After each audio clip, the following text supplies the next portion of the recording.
Je suis partie voyager parce que je sentais que j'avais besoin de prendre de la distance par rapport à mon environnement de vie quotidien et que j'avais besoin de me retrouver seule.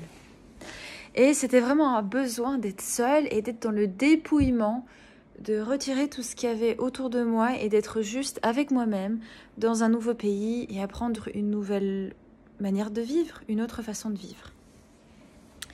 Et en fait, je me rends compte de quelque chose, c'est que... Alors, je trouve que ça paraît tout bête, mais en fait, ça l'est tellement pas. C'est que je pensais... Déjà, j'ai remarqué, moi, personnellement, quand j'ai des envies dans la vie,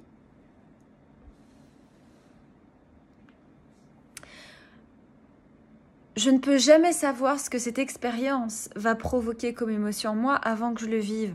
Par exemple, si je décide d'avoir un animal de compagnie, je vais me dire « Oh, c'est trop chouette !» Mais je ne saurais pas ce que ça va réellement me faire d'avoir un animal de compagnie jusqu'au jour où j'irai le chercher et où je serai avec et que je ressentirai dans ma chair, en fait, ce que c'est que d'avoir un animal de compagnie. Parce qu'il y a une différence entre imaginer et ressentir dans sa chair. Et... pourquoi j'explique ça? Parce que, par exemple, moi, je sentais dans ma chair... Non, pardon. Pourquoi j'explique ça? Parce que j'avais besoin de partir voyager et de me retrouver seule, avec moi-même. Et c'est un vrai besoin profond de dépouillement. Et donc, dans ma tête, je me suis dit, vu que c'est mon besoin, ça va être facile. C'était inconscient, mais je me suis dit, en fait, ça va être facile. Je vais me retrouver dans ce nouveau pays, cette nouvelle culture où j'ai jamais été. Et ça va être chouette, en fait.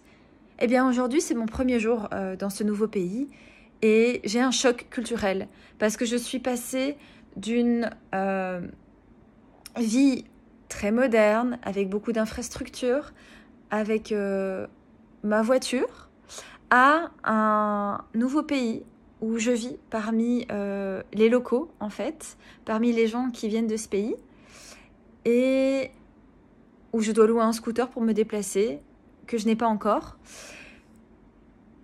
et où je dois réapprendre en fait plein de choses, mais c'est surtout le fait de avoir mes repères qui sont chamboulés et où je dois recréer en fait ma sécurité, en plus de celle intérieure.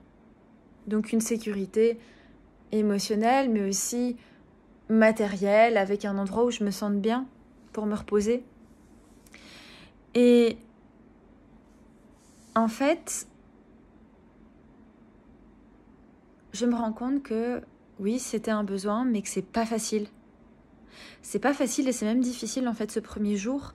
Ma famille me manque beaucoup. Y a une partie en moi qui s'est dit mais qu'est-ce que j'ai fait d'aller presque à l'autre bout de la planète là, loin de ma famille. Et ça c'est la peur en fait, le fait de sortir de sa zone de confort. Cette peur, elle a peur.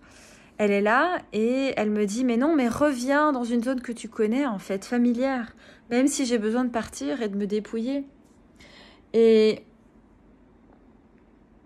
en fait, c'est maintenant que je le vis dans ma chair que je me rends compte qu'en fait, je peux avoir un besoin.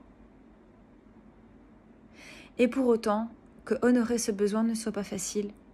Que honorer ce besoin signifie sortir de ma zone de confort, signifie pleurer, signifie avoir une attaque de panique, de l'anxiété, parce que je suis loin de ma famille et parce qu'en fait, j'ai plus les mêmes repères. Et je dois recréer mes repères, en fait. Et pour moi, ça, c'est vraiment une prise de conscience, c'est qu'il y a une différence entre imaginer quelque chose, se dire j'ai besoin de ça, et même quand tu te dis que tu as besoin de ça, tu sais pas encore ce que répondre à ce besoin va faire dans ta chair. Et peut-être qu'en fait, au début, ce sera pas agréable, que ce sera dur, que ça va te faire pleurer, que ça va te provoquer des crises d'angoisse ou une crise d'angoisse. Eh oui, en fait, il n'y a pas de garantie parce que tu écoutes ton besoin que ça va être facile. Et ça, là, je me le prends dans la figure comme une leçon de vie en mode, voilà, en fait. Voilà, c'est ça que je voulais partager. Belle journée.